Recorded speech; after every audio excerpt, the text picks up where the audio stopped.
Alright, welcome back. So in this video, we're now going to go over a new type of subconscious memory construct that I call subconscious paths, right? Or a subconscious path.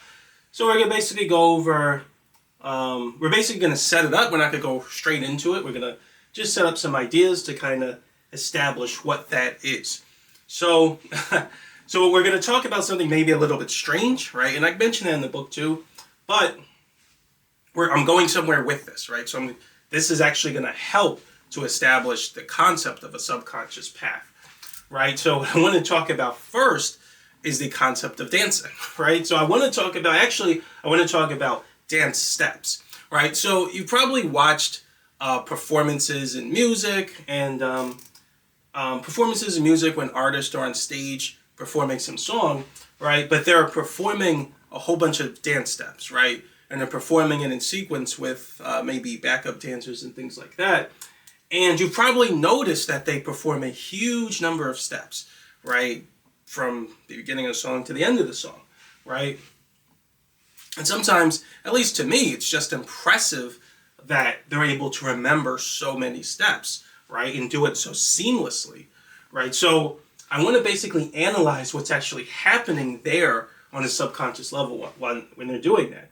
So what's actually happening in that situation, and I talk about it here, dance performers are able to remember a huge amount of steps due to transcendental recall, right? So remember what we said, I think it was in, I forget which chapter.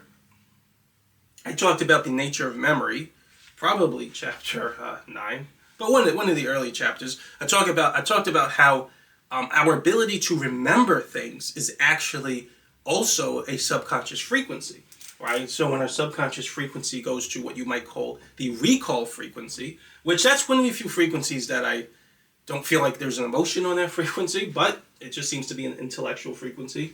But on that frequency, our subconscious has the ability to compel us and alter our perception to, we would call it remember things, right? So, but alters our perception to think of things that occurred in what we would think of as the past, right?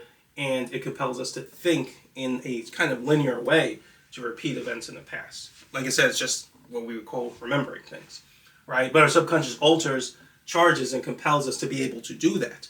Now, you can do that at a normal level or a normal performance level when your subconscious is in the ground state, and your brain is basically the one that regulates your ability to do that and how well you're able to do that.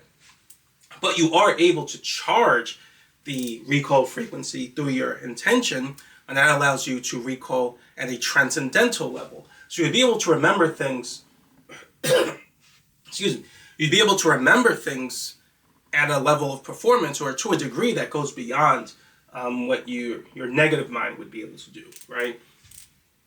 Or what you'd be able to do when your subconscious is just in its ground state, being charged by the brain or by the body. So yeah, the dance performers are able to remember a large number of steps due to transcendental recall. Now, what I want to look at now is I basically want to kind of break down a little bit more of what's happening in that process, right? So, when a performer, let's say there's a 1,000 steps, right, in a dance routine. Well, let's not even say that. Let's just say there's 20 steps in the dance routine, right? So you have step 1, step 2, and each step corresponds to some pose or something. When a person is constantly, we'll talk more about it later, but when a person's constantly practicing or rehearsing steps or dance routines, right, they're actually, do you want to talk about it now? Subconscious memory. Yeah, so when they're performing a whole bunch of steps or a dance routine, what they're actually doing is when they perform step 1, right? That represents that's basically a subject, right? Because when they're trying to think of each dance move, they focus on the pose they're supposed to do. That pose represents the subject, and when they focus on that pose, let's call it step 1. They perform some pose, and then they'll focus on step 2, which that has a pose. And then they'll move into that pose for step 2, right? And they keep doing that until they performed all these steps in the dance routine. And as they keep doing that, right, their subconscious charges in a special way, which we'll talk more about that a little later. But for now, you can just think of it as their subconscious charges in a special way. And what ends up happening is when they perform step one, right, when they think of step one, they'll feel a compulsion or an urge, right, to, because of that subconscious charge, right, there's positive memory associated with the subconscious memory of step one. When they focus on step one, they'll feel an urge to move into a particular pose position. But at the same time, then they'll also feel an urge to focus on step two and move into that position. And then they'll focus on the urge to focus on step three, and then so on and so forth. So just to go over this point, when performing step one in the routine, they will feel a compulsion to perform step two. And then then when they perform step two, they'll feel a compulsion to perform step three, and so on. And this compulsion actually guides the dancer through a large number of dance steps. So this is a part of how transcendental recall will manifest, right? So you could actually do this with 20 steps, 1,000 steps, I believe even more. Because of transcendental recall, your subconscious will actually charge, right, to sort of just make you feel compelled to move into each step in your routine. And you've probably done this certain times in your life, right? When you've repeated a certain number of steps over and over and over and over and over, right? Eventually you reach a point where it's like you can almost do it without even thinking about it, right? Like when people go to rehearsal for plays, right? Let's say plays in school or on Broadway, right? They rehearse because they have to get used to the lines. They have to get used to the story and what they're supposed to say. And at first they have to remember it, right? They have to think like, oh, what did I have to say next, or what did I have to do next? Same thing in the dance routine when they're first starting. But as they rehearse and they practice day after day after day, eventually they can just do it seamlessly, very easily, right? They can even think about other things while they're doing it. Why? Because their positive mind or their subconscious instinct is just naturally guiding them and sort of just telling them what to do. They'll just feel an urge to, for a dancer, for example, they'll feel an urge to just move into different dance routines. And they could, like I said, it reaches a point where they can think about other stuff. They can plan stuff for tomorrow, right? Think about what they're going to do later in the day. And they're just almost automatically going through the performing the dance routines. Same thing with actors on stage when they perform lines. It'll be hard for them at first. They have to constantly stop and remember what they're supposed to say. But as they keep rehearsing it, eventually they can say the lines seamlessly, very easily, even while thinking about other things. And it's because their subconscious memory charged in a way where now they feel an urge. So one point in the routine or one line has charged in such a way, it represents a subject, where they'll feel compulsion to focus on the next line and the next line and the next line. And that urge will just guide them through could be a very large number of steps, right? So, but that urge is coming from their subconscious instinct and how it's compelling them. And to make it just to bring it a little bit closer, right, for some people, you would see a similar phenomenon when listening to music, or a similar phenomenon occurs with songs. So most people will probably recognize that phenomenon in this case. So when you listen to a song, for example, it's the same thing, right? If you try to remember the words to a song when you first hear it, it's hard, right? You have to stop and try to remember it. As you listen to that song over and over and over and over again, eventually you can just say the words, or what you think the words are saying. You can just say them almost automatically without even thinking about it, right? Why? Because when you focus on one part of the song, you're compelled to focus on the next part. And when you focus on that part, you're compelled to focus on the next part, and so on and so forth, until you get to the end of the song. And so if I were to, for example, if you hear a song that you really like on the radio, you feel an urge to sort of sing along with it, right? And that urge kind of guides you through the whole song. And so you don't even have to sit there and try to think and remember, okay, what comes next after this part? You just do it without even thinking. That's because your subconscious instinct has charged in such a way relative to the subject of the song to compel you through the song. So that's basically a manifestation of transcendental recall. But with that phenomenon, the reason I want to talk about that is I really want to talk about or analyze what's going on in subconscious memory, right? And to just go over this point, it states that subjects in general have the ability to direct you to another subject in subconscious memory in a very linear way. And that's similar to linked list in computer science. So this is very important. This is basically the sort of underlying principle or framework of what a subconscious path is. So, and I talk about linked list in computer science. So if you're a computer scientist, you know what I'm talking about.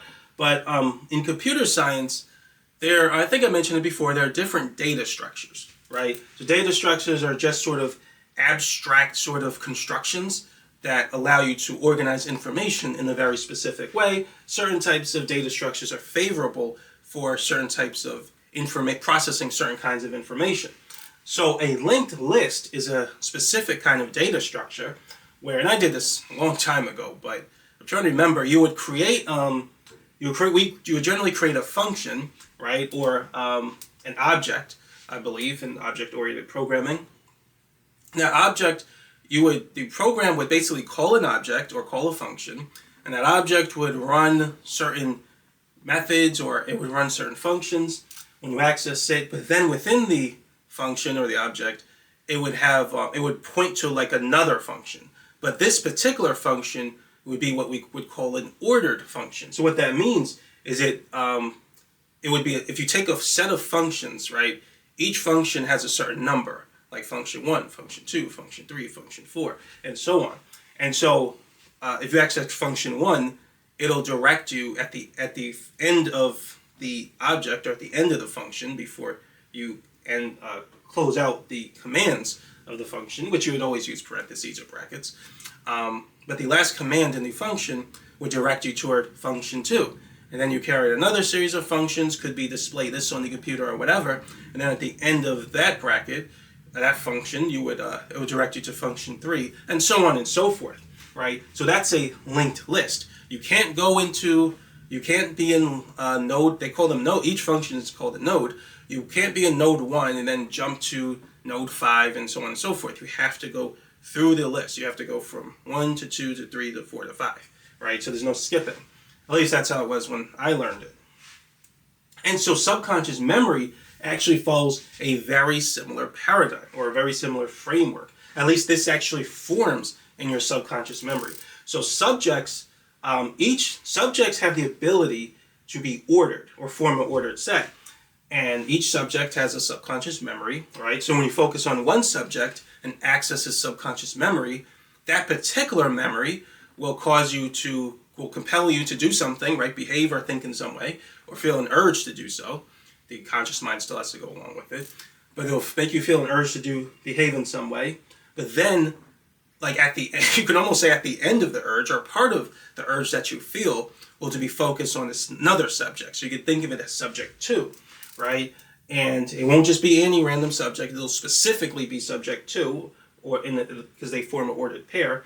And then you'll repeat the process. You'll feel an urge to engage in some behavior, think or do something, and then you'll feel an urge to focus on subject 3, and so on and so forth, right? So I just want to see here.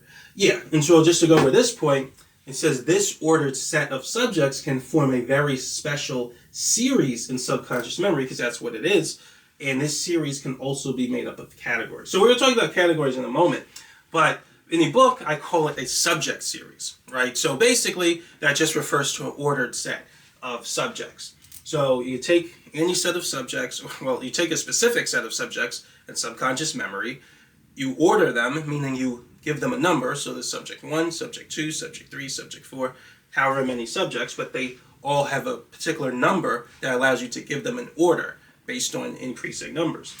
And so when you focus on subject 1, you feel an urge or compulsion to do something, then that urge also leads you to focus on subject 2, and so on and so forth. Now, to go over this point, I say it has to be in a linear way.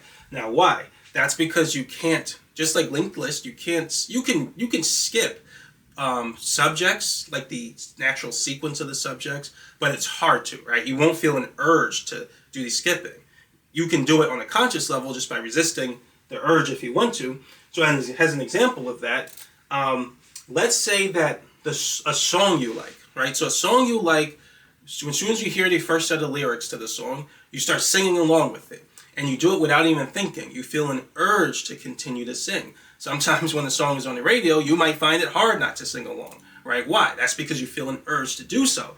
So your subconscious has become charged and is compelling you to sing along with the song, right? You can resist the urge to do so because you have free will. A compulsion can never be strong enough to override free will, but it's hard to resist the urge, right? So you feel like you want to sing along with the song. But notice that you want to sing along with the song in the sequence you normally hear it, right? So if you hear maybe the chorus part of the song, you wouldn't feel, it would be hard for you to just randomly start singing, maybe some other part of the song, right, after the chorus. So if you hear the first set of lyrics to the chorus, let's say you hear that, and then try to start singing some set of lyrics that occur way after the chorus, right, in the more middle part of the song, or in between choruses, right? It would be hard to do that. You wouldn't feel an urge to do that. You could, but you wouldn't feel an urge to, and you would have to resist the actual urge you feel, which is just singing the next part of the song or sing along with the chorus. So that's what I mean by subconscious subjects in general have the ability to direct you to another subject in a linear way, right? You're not going to be jumping across because in other words, I forgot to say this, the song itself basically represents a subject series, right? So in that subject series, it actually is made up of implicit subjects. So that's what we talked about last video. So because the subjects in the song, it's very difficult to think about the subjects that would make up a song in subconscious memory in terms of explicit subject forms. Now, the dance routine was actually consisted of a subject series in terms of explicit subject forms. I can easily focus on each dance pose as a subject. They're very easy, they're very obvious, and easy to work with for the conscious mind.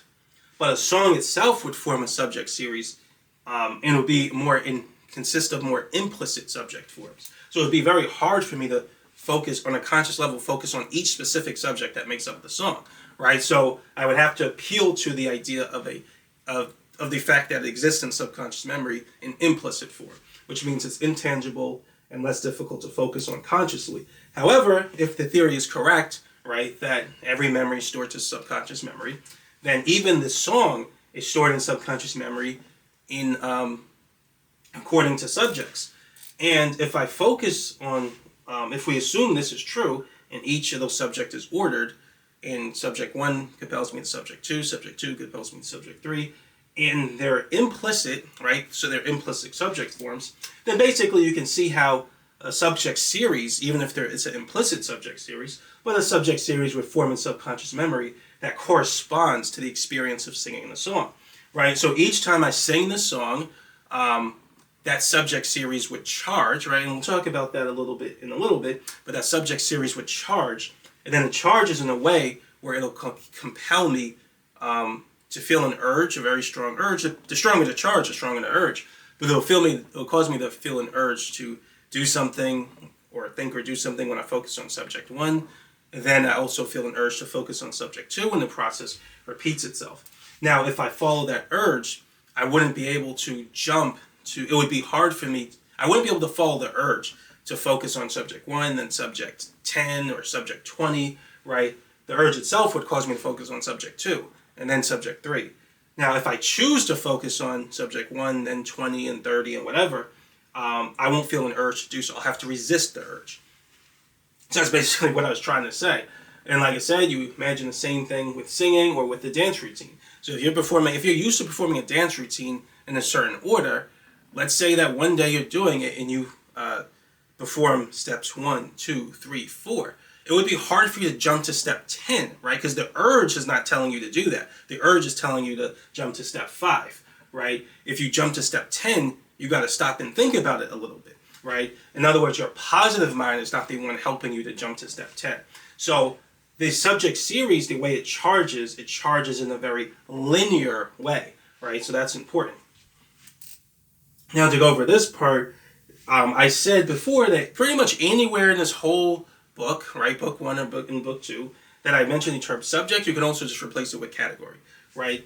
So now the same thing's true here. So the subject series that forms, right, which has these properties, you can also actually do with a category, right? So that I know that might be a bit tricky to understand. But the example, that I give in the book, is I talk about when I used to work at a cable company, right?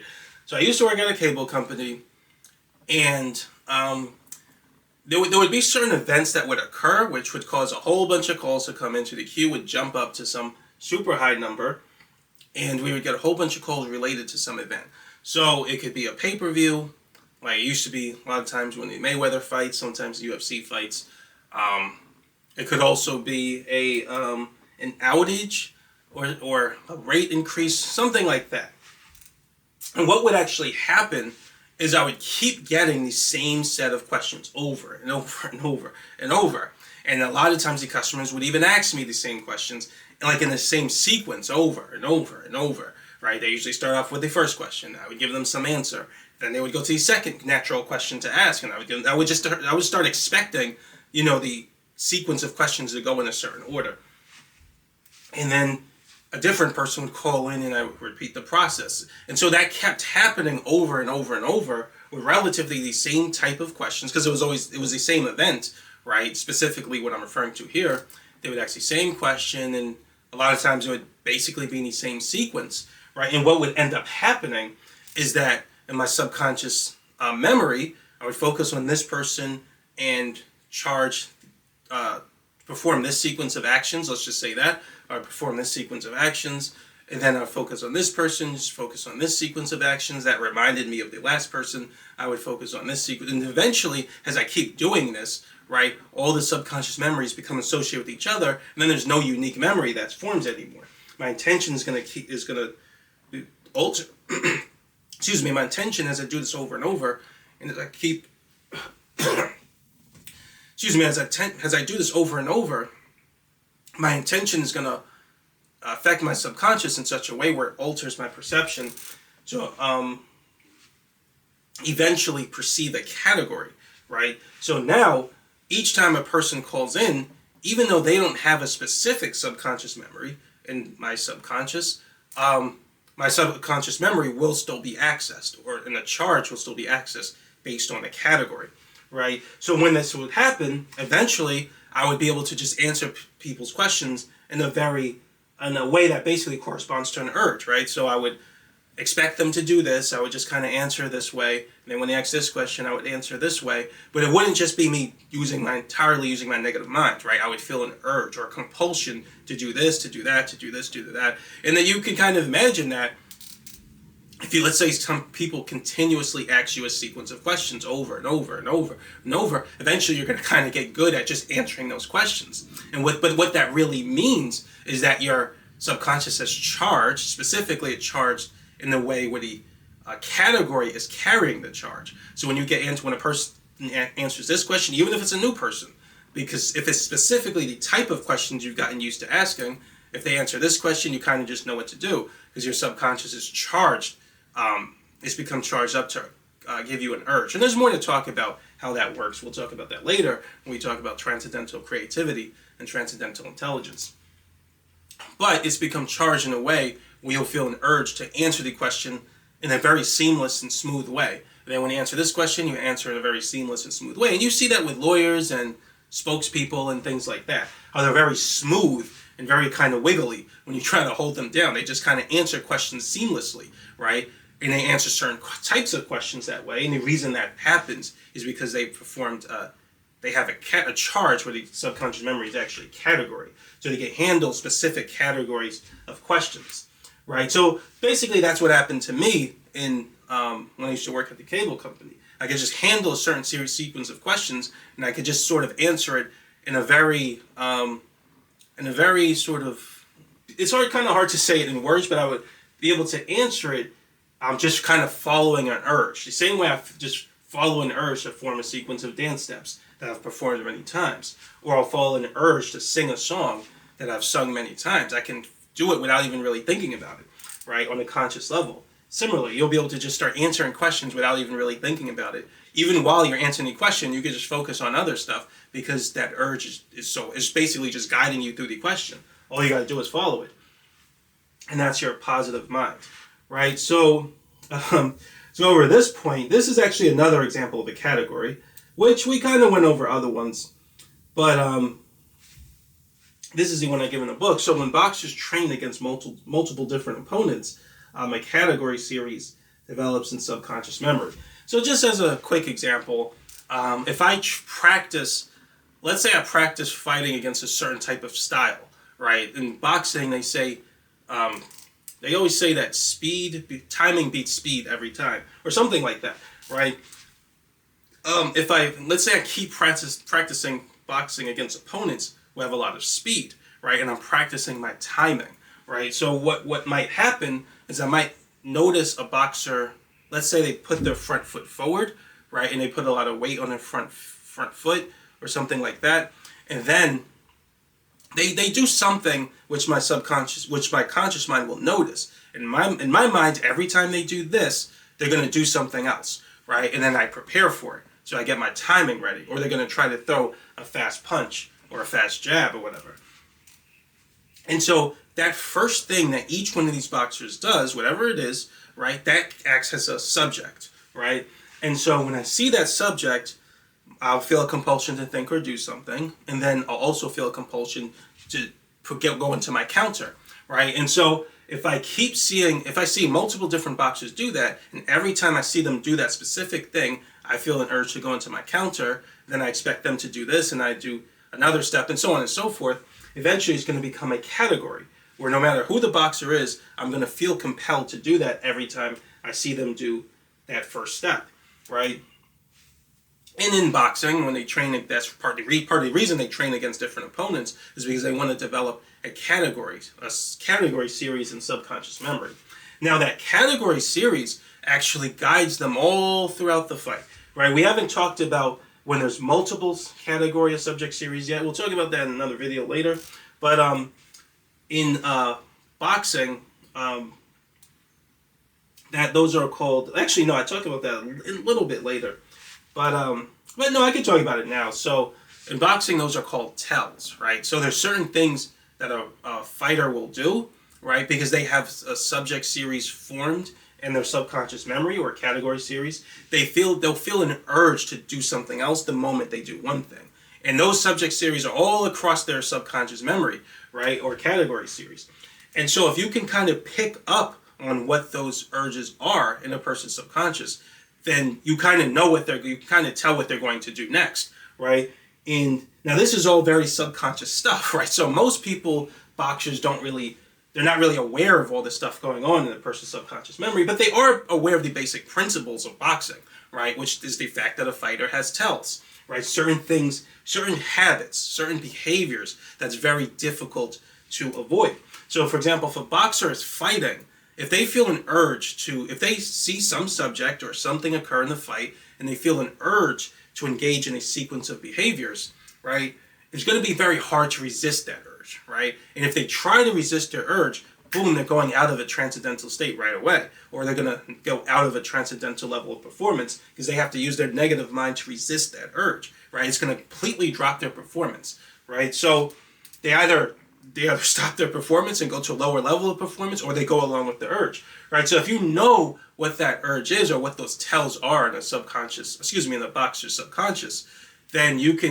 if you would still have to charge your subconscious too, but if you know what they are, you can start countering them. And then it's going to be a very difficult night for the boxer, right? Because they don't have time to adjust the nature of their subconscious memory. The subconscious memory doesn't discharge that quickly, but they don't have time to kind of adjust it in a way where they have to start resisting their urges all fight because the other boxers figured them out, right? It's going to be very difficult to do that. So that's why when boxers, once they get figured out in a fight, they almost always just kind of lose the rest of the fight. It's very hard for them to sort of come back because they have to now start resisting all these compulsions that they feel from these category series or subject series, right? So yeah, to go on to this next point.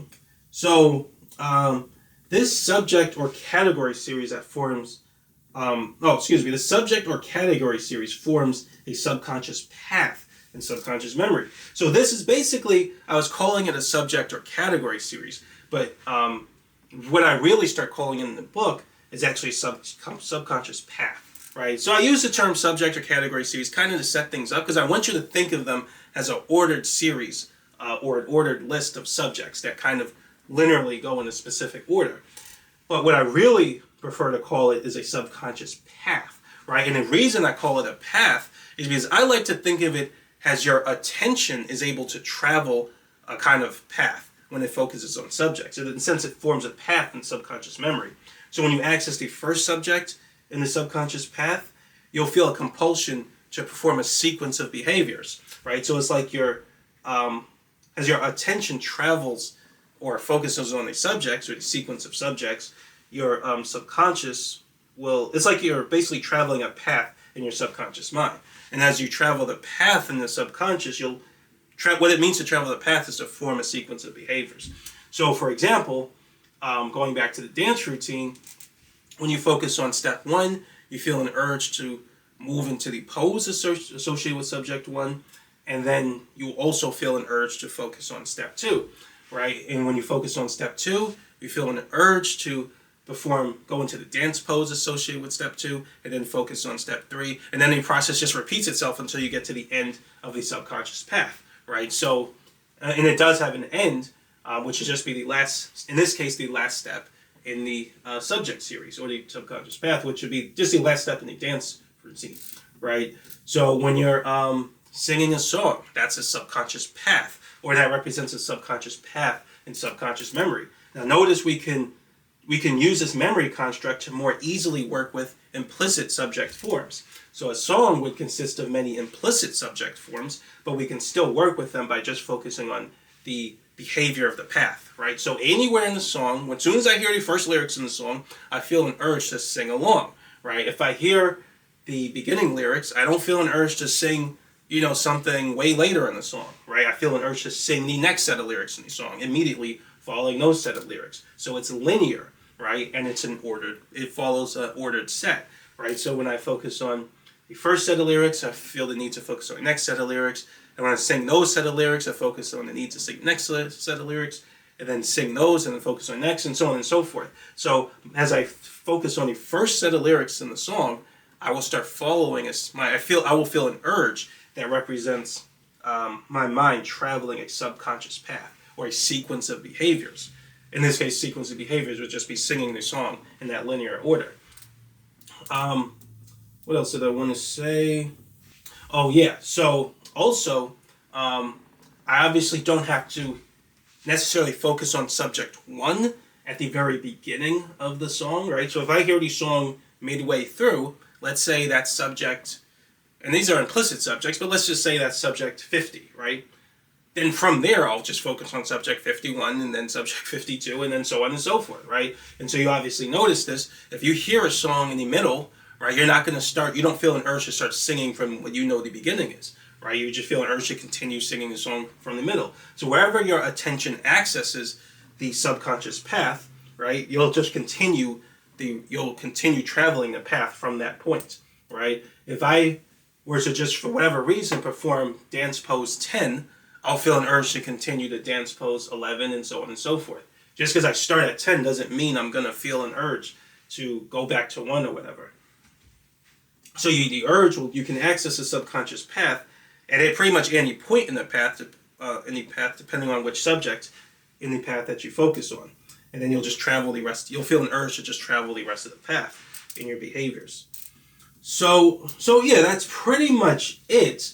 So I know that was kind of a lot, very abstract, but that is what a subconscious path is. This last point, I just define it more officially, which I don't think I really need to now, but I'll just kind of go over it anyway. A subconscious path is an ordered set of subject or categories such that the association stored in subject N will compel you to both perform some behavior associated with subject N and draw your attention to subject N plus 1 and perform some behavior associated with N plus 1.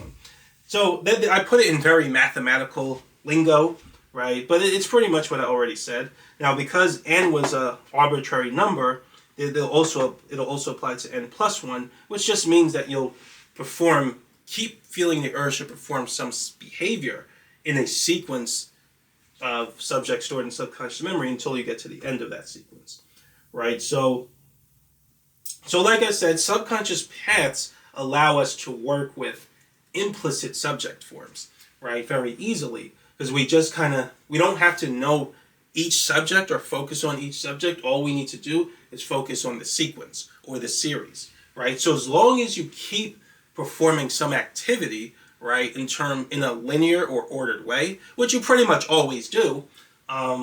Like for example, when you're performing a dance routine activity, or when dancers or artists are performing a dance routine, they're usually rehearsing them in the same order. They're not constantly rehearsing them by jumping to different, random numbers, and then in the end they want to perform it in a sequence. That doesn't make any sense, right? So as long as you're performing some activity in a specific order, right? And the same thing's true for categories. My experience with Optimum, my experience with the cable company, when I'm answering different questions over and over and over again, those occur out of a certain sequence, which is why they're categories. But a particular question itself will follow a certain sequence. I won't jump to some part of the answer and then back to an earlier part of the answer or something like that. So there'll be a sequential nature to it, right? So as long as you perform some activity in a sequence and you do it over and over and over again, a subconscious path will charge in subconscious memory, right?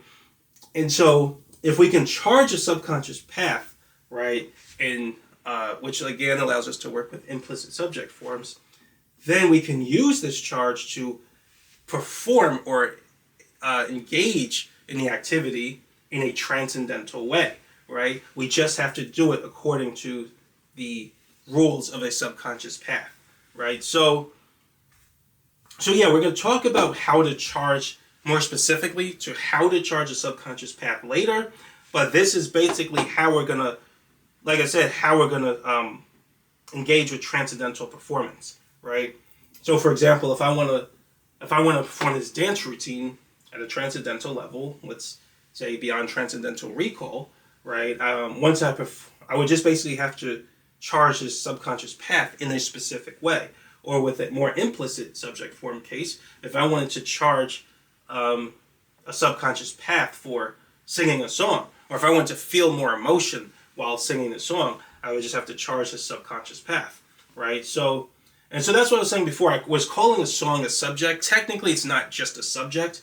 It's a lot more than that because it's a sequence or series of things that would more specifically represent a path, right, or a subconscious path, right? So yeah, that's it. Like I said, it's probably very abstract. It took me a long time to come up with these ideas, right, because I've been studying stuff for years.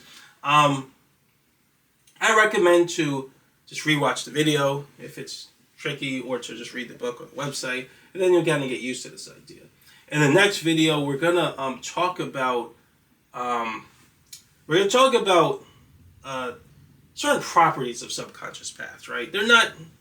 Some of them aren't super important, but they're useful to know about subconscious paths. Right? So yeah, that's it for now, though. But thanks for watching, and I'll see you next video.